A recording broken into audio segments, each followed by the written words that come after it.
ആരോ പറഞ്ഞു ഉമ്മൻചാണ്ടിയെ വിളിക്കാൻ. അന്ന് അദ്ദേഹം പ്രതിപക്ഷ നേതാവ്. കേട്ടുമാത്രം പരിചയമുള്ള ഒരാളെ സുശീല വിളിച്ചു. വിളി കേട്ടു. ഞാൻ രണ്ടും കൽപ്പിച്ച് ഈ നമ്പറിൽ വിളിച്ചപ്പോ മറുതലക്ക് ഹലോ. എനിക്ക് വർത്താനം പറയാൻ കഴിയുന്നില്ല. പക്ഷെ എന്റെ പ്രശ്നങ്ങൾ മുഴുവനും പറയുന്നത് വരെ അയാൾ മറുതലക്ക് ഫോൺ വെച്ചിട്ട് നിന്നു. ഞാൻ എന്റെ മകൻ സംസാരിക്കുന്നില്ല, കേൾക്കുന്നില്ല. പെട്ടെന്ന് അവന്റെ കണ്ണിന് വൈകല്യം വന്നു. അപ്പോൾ ഞാൻ ആകെ ജീവിതത്തോട് തോറ്റുപോയി. ഞാൻ എന്തു ചെയ്യണം?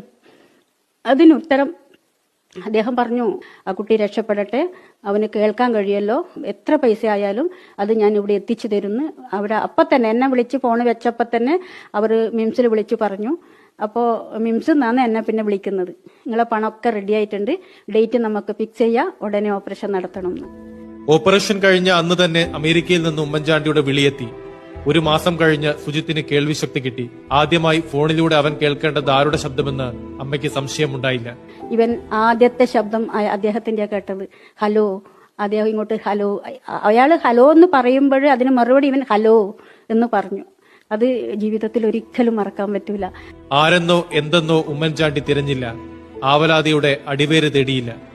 നിങ്ങൾ എവിടെയാണെന്നോ, നിങ്ങളെ രാഷ്ട്രീയം എന്താണെന്നോ, നിങ്ങളെ കുലം എന്താണെന്നോ, നിങ്ങളെ ജാതി എന്താണെന്നോ, മതം എന്താണെന്നോ അദ്ദേഹം ചോദിച്ചില്ല.